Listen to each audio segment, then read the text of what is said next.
멋진 신세계 구의 줄거리입니다. 이야기는 300년 전 조선의 한 장면으로 문을 엽니다. 갇힌 처지에서도 강단심을 염려하던 청원대군 이연이 순진한 탓에 사내에게 쉽게 이용당하는 거라 이르는데요. 그러고는 이제 아무것도 하지 말고 그저 제 살 길만 도모하라며 이것이 자신의 마지막 당부라 못 박습니다. 무엇이 진실이고 거짓인지 도무지 알 수 없어 두렵다던 강단심에게 남겨진 건 홀로 살아남으라는 서늘한 한마디뿐이었어요. 장면은 2026년 현재로 이어집니다. 차세계는 밤마다 되풀이되는 꿈을 좀처럼 떨쳐내지 못하는데요. 친구도 가족도 없는 한 궁녀가 자꾸 꿈에 나타나는데 그 얼굴이 꼭 신설이를 닮았다는 겁니다. 신설이는 그저 개꿈일 뿐이라며 짐짓 대수롭지 않게 넘기려 하지만 차세계의 마음 한구석은 이미 그 꿈에 단단히 붙들려 있었어요. 그 무렵 BOJ의 새 브랜드 다이너스티는 연일 완판 행진을 이어갑니다. 화려한 론칭 행사장에서는 미국 시장 진출까지 점치는 덕담이 오가는데요. 공식 모델 신설이가 낯선 사람들을 경계하며 소속사 대표 홍부선 뒤에 바짝 붙어 다니자 홍부선은 어딜 그리 따라붙느냐 핀잔을 줍니다. 그 자리에는 정혼자를 자처하는 모태이까지 나타나 차세계에게 들러붙어요. 차세계는 파혼이 매듭지어질 때까지 비서실을 통해 소통하자며 거리를 두려 하지만 모태이는 공식 석상에서만큼은 정혼자 행세를 멈추지 않습니다. 분위기가 미묘하게 흐르던 차에 총수 차달수까지 손자의 구멍가게를 구경하겠다며 행사장의 모습을 드러내는데요. 차세계는 신설이를 완판 신화의 1등 공신이라 소개하고 차달수는 대표와 격의 없이 농을 주고받는 신설이를 흥미롭게 지켜봅니다. 행사 이후 차세계의 업계 이미지는 빠르게 회복됩니다. 차기 후계자에 대한 기대감까지 더 심는데요.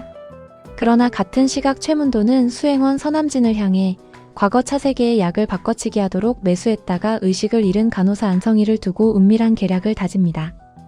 담당이를 매수해 두었으니 무슨 일이 생기면 곧장 연락이 올 거라며 이번만큼은 결코 실수가 없어야 한다고 벼르는데요.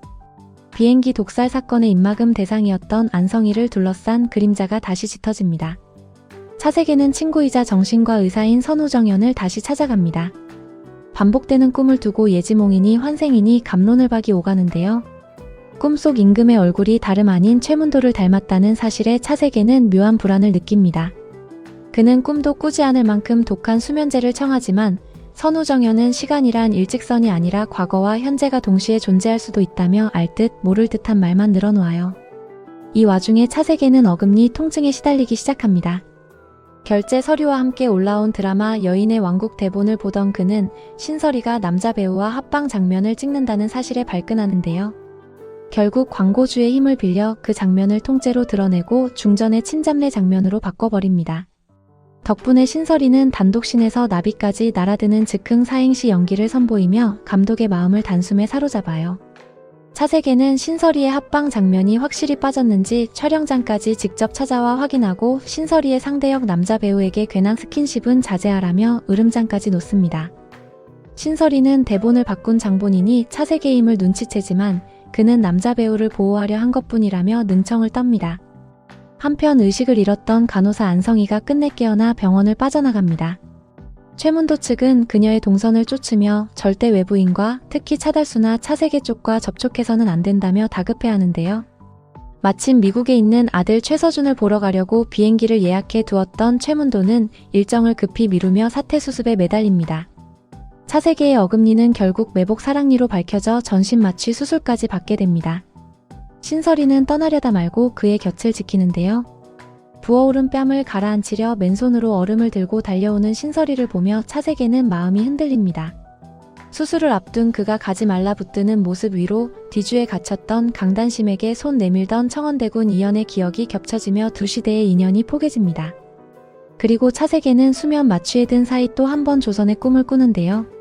신설이는 줄곧 이연이 자신을 원망할 거라 여겼지만 정작 차세계가 본 이연은 강단심을 그린 그림 위에 연모의 시를 적어 내려가며 그 여인을 깊이 사랑하고 있었습니다. 그 무렵 모태이는 친정어머니와 함께 혼사를 서두르고 명현제 초대까지 요구하며 신설이에게도 조만간 보자는 의미심장한 말을 남깁니다. 한편 병원에 입원한 남옥수는 비싼 1인실 대신 사람 부대끼는 다인실로 옮겨달라 고집을 부리는데요. 아무리 잘나도 혼자인 삶은 사람 사는 게 아니라는 할머니의 말은 홀로 버텨온 신설이의 가슴 깊이 박힙니다. 같은 시각 차달수는 단골 식당에서 예전에 합석했던 아가씨 곧 신설이의 댐댐이를 슬며시 수소문하며 손자의 여자에 대한 궁금증을 키워가요. 오랜만에 마주 앉아 밥을 나누던 차세계와 신설이는 한층 가까워집니다. 신설이는 혼자 잘난 척하다 모난 돌처럼 정맞지 말라며 아무도 믿지 말고 특히 최문도를 조심하라 경고하는데요. 강단심이 목숨으로 배운 지혜가 고스란히 묻어나는 당부였어요. 차세계는 끝내 마음을 숨기지 못하고 알수록 어려운 건 그만큼 그녀를 좋아하기 때문인 것 같다 털어놓습니다. 그러자 신설이는 만약 이게 꿈이 아니라면 가족도 친구도 없이 살기 위해 뭐든 버리는 그 강단심이 바로 자신이라면 어쩌겠느냐며 위태로운 속내를 슬쩍 내비치는데요. 박물관을 다시 찾은 신설이는 희대의 악녀 강희빈을 재해석하려 논문을 준비 중인 대학원생을 만납니다. 그곳에서 이연이 강단심을 그려둔 반쪽짜리 미인도를 보게 되는데요. 차마 전하지 못한 연심을 담아 귀한 순지에 그린 일종의 연서였습니다. 화면은 조선으로 옮겨가 귀향길에 오르는 이연의 모습이 펼쳐집니다. 그를 바라보던 강단심이 벼락 맞은 대추나무로 깎은 정표를 건네려 하지만 안종이 가로막고는 은장도를 내밀며 모든 걸 가슴에 묻으라 명하는 장면이 교차하며 깊은 여운을 남깁니다. 차세계는 손재한에게 전생을 믿느냐 물으며 누군가 과거에서 그것도 조선에서 왔다면 무슨 뜻이겠느냐 진지하게 곱씹습니다. 같은 시각 차일그룹에서는 최문도가 차달수에게 차세계를 미국 지사로 보내 능력을 검증받게 하자고 제안하는데요. 한편 차세계는 선우정연의 진료실에서 실수로 깬 화분 속에서 도청기를 발견하고 그 화분을 보낸 이가 최문도임을 확인합니다. 거기에 매수됐던 간호사 안성희가 시키는 대로 했을 뿐이라며 죄를 뉘우치고 매달리는 자백까지 녹취로 확보하는데요. 마침 인트라넷에 자신이 미국 지사로 발령났다는 공지를 본 최문도는 차세계가 판을 뒤집었음을 직감하고 그의 집 앞으로 급히 달려옵니다. 차세계가 안성희의 녹취를 들이밀며 배우로 다가서자 궁지에 몰린 최문도는 삼촌을 위해 재간까지 떼어낸 자신과 달리 차세계가 한 게 무엇이냐 쏘아붙입니다. 그러고는 자신과 신설이가 만난 사진을 내밀며 회사 복귀만 접으면 차달수가 알 일도 없을 거라 회유하는데요. 사람은 소중한 것이 생길수록 약해진다는 협박이었습니다. 밤늦게 신설이에게 돌아온 차세계는 그녀가 최문도를 따로 만나고도 말하지 않았다는 사실에 서운함을 감추지 못해요. 마침 신설이는 그를 향한 마음을 더는 숨기지 않겠다며 한약까지 지어온 참이었는데요. 얼마나 더 매달려야 마음을 열겠느냐 토로하면서도 정말 뭐든 버리는 여자라면 어설프게 착한 척도 제 걱정도 하지 말고 그저 너 자신만 생각하라 말하는 차세계. 그 모진 말에 상처받은 신설이는 끝내 그의 뺨을 때리고 차세계는 결국 그녀를 붙잡아 기대옵니다. 그리고 두 사람이 입을 맞추며 9회가 마무리됩니다. 10회 줄거리입니다. 이야기는 석 달 전 계기 일식과 함께 나타나 아직도 밤하늘에 떠있는 요녀의 별을 소개하는 방송으로 문을 엽니다. 소리 없이 나타났다가 언제 예고 없이 사라질지 모른다는 그 별 이야기는 신설이의 위태로운 운명을 은근히 비추는데요. 수술 마취 속에서 조선의 꿈을 또렷이 본 차세계는 이제 신설이의 말을 진지하게 받아들이기 시작합니다. 자신이 유배간 청원대군 이연이고 신설이가 그 궁녀 강단심이라면 이건 개꿈이 아니라 전생을 보는 거냐 되묻는데요. 머리로는 이해되지 않지만 상황이 그렇게 흘러가니 믿어보겠다며 혹시 둘이 함께 정신이 나간 건 아닌지 정밀검진이라도 받아보자 농을 칩니다. 그러고는 신설이가 입맞춤까지 한마당에 더 간만 볼 수는 없다며 먼저 나서 두 사람은 오늘부로 공식 연인이 되기로 해요. 차세계는 우리 사이에 비밀은 없기로 약속하자며 특히 최문도가 접근하면 곧장 알리라 당부하는데요. 질투 섞인 그 말에 신설이는 세상 절반인 사내를 다 피하고 어찌 사느냐며 받아칩니다. 조선 여자로 살던 자신을 떨치기로 한 신설이는 이제 돈도 마음도 아끼지 않고 마음껏 베풀며 살겠다 다짐합니다. 차세계에게는 정성껏 지은 한약을 건네 아침 저녁 빠짐없이 먹으라 하고 눈 맞아 싸게 산 사과를 한 아름 사다 고시원 총무 구필규와 백광남에게도 나눠주는데요. 인정 베풀고 사람들과 부대끼며 사는 게 사람답게 사는 거라는 남옥순의 말을 신설이는 마음에 새깁니다. 며칠 뒤 차세계의 회사에는 정체 모를 사과 상자가 도착해 한바탕 소동이입니다. 뇌물이나 폭탄을 의심한 비서 김현희와 직원들이 보안팀을 찾는데요. 알고 보니 신설이가 보낸 두 번째 선물 사과 전과였어요. 위쪽 멀쩡한 것만 보이고 아래는 상한 거투성이었던 싸구려 사과를 신설이가 상한 부분을 일일이 도련에 밤새 졸여 만든 것이었습니다. 차세계는 누구도 손대지 못하게 그 상자를 끼고 돌며 흐뭇해합니다.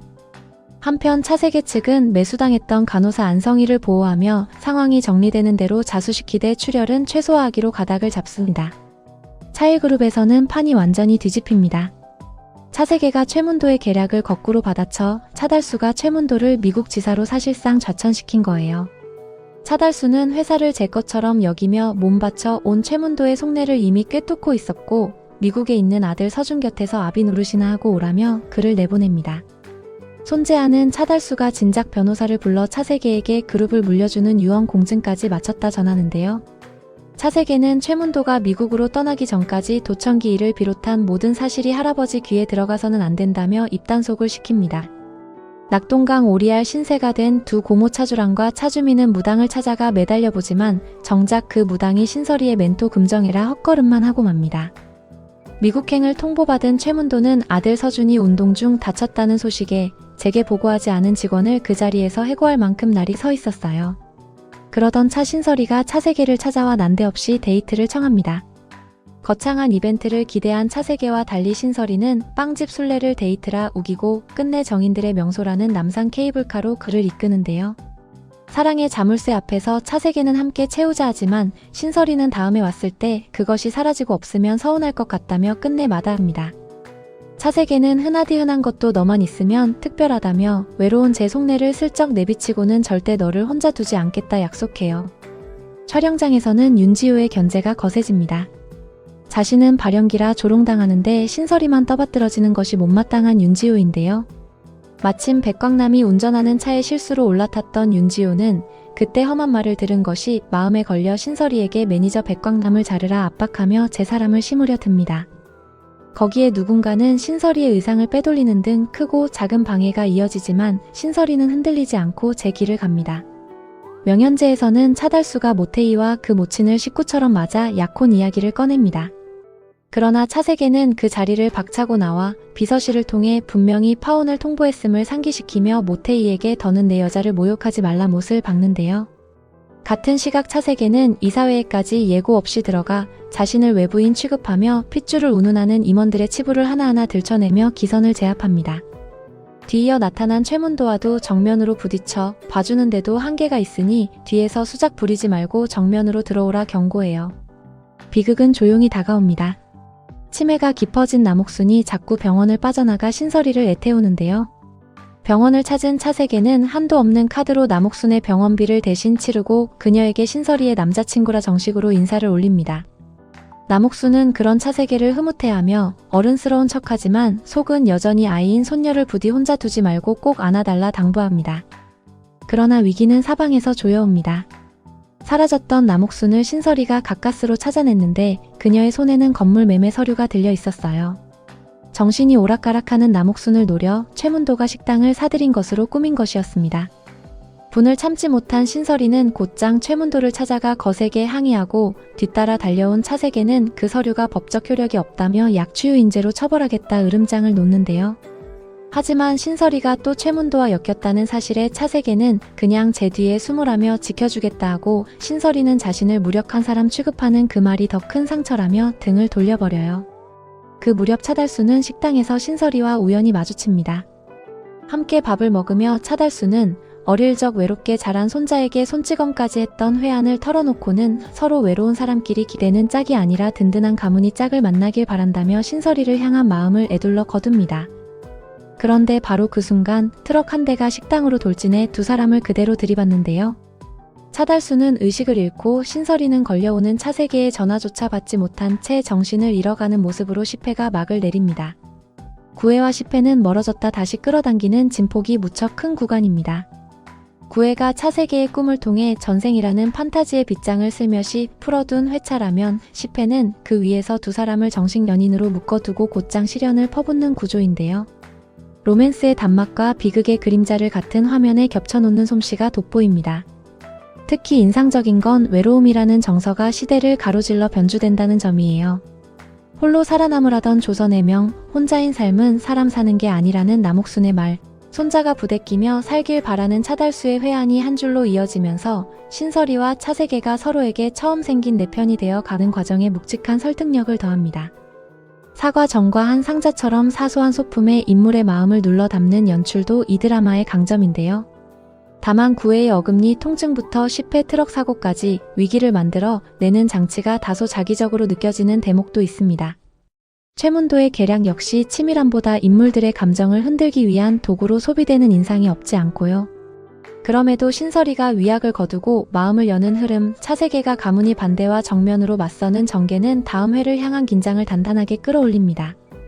행복의 절정에서 곧장 추락으로 떨어뜨리는 10회의 엔딩은 이 이야기가 본격적인 후반부 갈등으로 진입했음을 분명히 알리는 신호처럼 읽힙니다. 이번 영상은 여기까지입니다. 시청해주셔서 감사합니다.